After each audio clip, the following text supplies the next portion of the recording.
My name is Peyton Kennard, and my project was nest box installation at ABAC School Forest, with my stakeholder being Mr. Rentz. After talking to Mr. Rentz, I found that his intended purpose was to provide suitable nesting boxes for three main species. Those species were kestrels, bluebirds, and bats. He hoped to later on attract those species with the use of these boxes, but my main goal was to make sure the boxes didn't go anywhere and they were there for when the animals wanted them. To accomplish his goals, several objectives were set. The first objective was to find suitable locations on the school forest for each respective box. He had some locations picked out, and I did some research on what the species liked most. So we kind of collaborated and picked out some of those locations. The second main objective was to make sure the installed boxes were secured and they wouldn't fall out in case of like a wind or storm came through, to make sure they didn't go anywhere, as well as making them somewhat aesthetically pleasing. They didn't have to be super beautiful, he said, but I didn't want to have them up there with a bunch of screws coming out of them. The third objective was to ensure that there was minimal interspecific competition for the boxes, meaning we had to leave some space so the species wouldn't fight over the same box.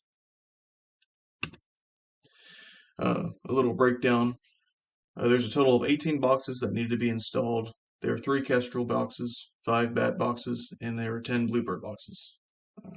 Once again, they're already built. I just need to put them up. In order to effectively install the boxes, the 3 species were broken down into 3 groups respectively. This was done because each species had differing preferences on what height they wanted, the kind of location they wanted, and the level of cover they needed. Each box also was installed through different methods.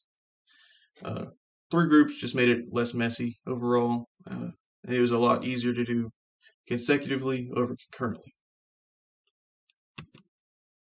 This is just a graph showing there's more bluebird boxes than kestrels and bats. To start with, the kestrels, the research I did, kestrels prefer woodline cover with large open fields. They tend to roost in lone / sparsely dense trees. They prefer to nest at a height around 10 to 20 feet. But my research and Mr. Rentz's personal experience shown that the higher the better. So it was more along the 20-foot. There need to be at least a quarter to half a mile space between each kestrel box to make sure they didn't fight over which box they wanted. And preferably they faced east so the sun wouldn't cook them while they're sitting in the box. Next were bats. Bats like resting near open areas and open water, especially because when they come out to feed at night, it's easier to catch the insects over open water and fields. They need at least 20 feet of clearance in front of the box to make sure it's a lot easier for them to go into their boxes. It'd be like having a pole in front of your door when you try to go in your house. Nesting boxes, they like to be around 15 feet up. Not as high as the kestrels, but it's still pretty up there. And preferably you wouldn't have sunlight beaming on a bat box. So they had some kind of cover over them, just not in front of them. Bluebirds, they preferred open fields like kestrels did, but they need less space between the boxes. They don't need half a mile apart for every bluebird box. They also like to nest a lot lower, 5 to 10 feet. Each box needed around an acre of space just to avoid competition. Obviously, more space is well liked, but at least an acre. And preferably, these are also facing east for the same reason they don't get cooked. When it came to installation, kestrel boxes were the first to be installed because they were the most labor intensive. Each box needed to be placed atop a 20-foot telephone pole. Then the pole would be lifted / hoisted into the ground, which obviously that's more work than putting up a blue box.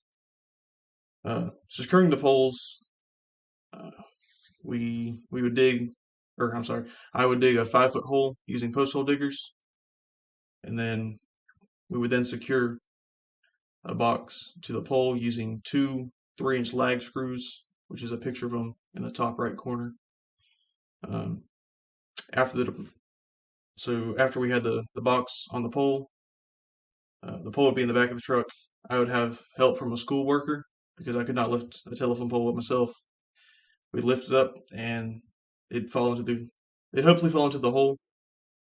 And when it was straight, we would turn it to make sure it faced east.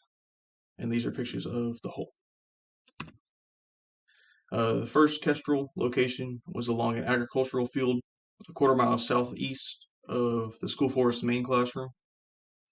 The second location was between two ag fields a quarter-mile southwest of the classroom. So there was a half-a-mile difference between the two. You'll notice there's not a third location, and we'll get into that later. There was an issue when installing the second one. And this is a picture of the pole. We have to put it in the bed of a truck and then move it out. And that's the finished thing on the right. The bat boxes were to be installed next. There's 5 of them. Lag screws could not be used in bat boxes because their mounting lip was a lot smaller, and I didn't want to risk splitting the wood. So instead, I used 4 to 6 2.5-inch wood screws. It was more like 6 for each bat box. I did not want them falling out of the tree. Although we did run out of screws in the end for the bluebird boxes, but I'll get into that later. The placement of bat boxes took place at several locations. There were 2 near Allen Lake. There's one in front of Mr. Rentz's home upon his request. There's another near a unnamed pond southeast of the classroom. And there's one located directly in front of the school forest classroom that could be used for educational purposes. When determining where to mount the bat boxes, I made sure there was water around them, or at least some kind of field. I'd pick a larger tree with no shrubbery in front of it, so it'd have a clear entrance. And if there were any vines growing on that tree, I would obviously take them down and cut them out to make sure they didn't grow back. Since mounting directly to trees, a ladder had to be used in order to reach a certain height, which again was around 15 feet is what they wanted. And these are two of the boxes. The one on the left is on a water oak, and there's a small pond behind that water oak. And it was easier to put the box facing front, which Mr. Rest wanted so he could see, and there was more clearing over there. The one on the right is actually in front of the school classroom, so when you go there, you can see it and hopefully learn about how the bats go in and how it all works. Bluebirds were the final installation. Open fields were chosen. The bulk of the boxes were placed along tree lines and agricultural fields directly south of the classroom area. Although not all of them were placed there, most of them were. I did make sure to leave enough room between each box to reduce the chance of inter-specific competition. Once again, more room could be left, but at least an acre they needed. The locations were chosen. They were mostly on water oaks that were already established and that were twice the width of the bluebird box to make sure they didn't fall out. But Mr. Rentz did want 2 on a corner post, 2 on 2 separate corner posts, so he could visually see them and watch the birds go to them. Each box was secured with 2 2.5-inch wood screws, except for the final bluebird box, which we ran out of wood screws, so that one has lag bolts in it, so it should not go anywhere. Each box also had the immediate surrounding area cleared by use of some loppers to ensure that there's no debris in front of them, so the birds can go in and not have to fight with the brushes. Additionally, where possible, there'd be a slight forward tilt to the boxes, so when there's a baby bird, it's easier to crawl out when there's a slight tilt when it's just at a 90. Obviously, the tilt wasn't like that or like that to make sure it was not uncomfortable for the birds.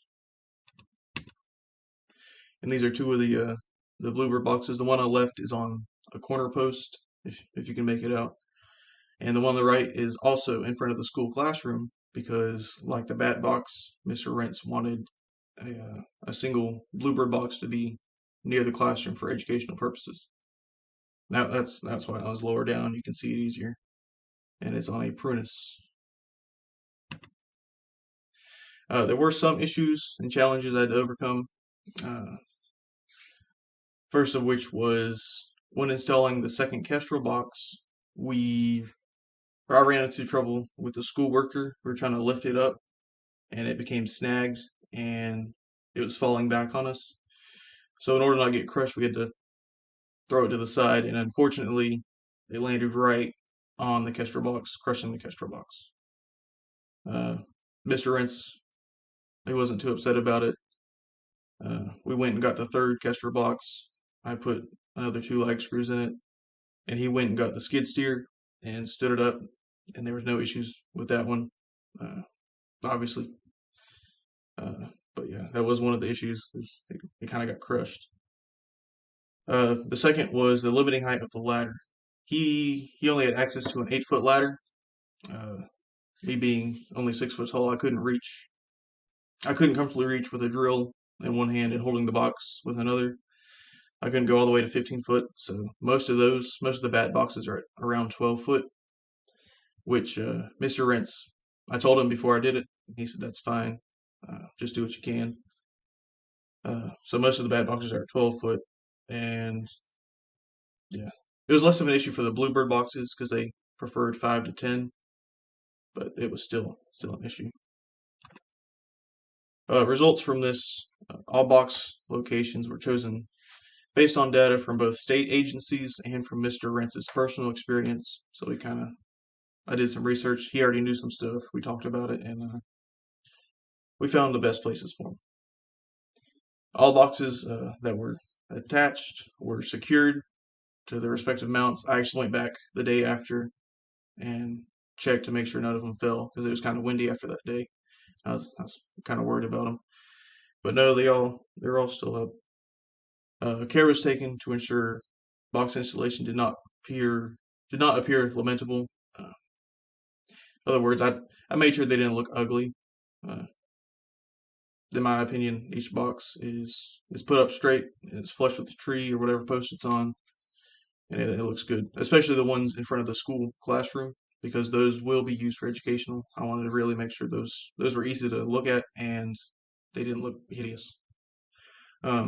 Space was also provided to minimize interspecific competition, so hopefully there will be no birds fighting over which houses they want. And output 1 box was installed, which it got crushed. And I did go back and talk to Mr. Rentz and ask him when the new box was ready if he wanted me to help him with it, and he said it was fine. This is just another pie graph that there's now a not installed one because 17 out of 18 now. So in closing, the installation of the nesting boxes around Abraham Baldwin Agricultural College's school forest, I think was accomplished. Hopefully we'll get some birds out there and some bats, and hopefully Mr. Rentz is happy about it. In the future, there may even be more projects discussing like which boxes work the best and what we can do with that information afterwards. That's it.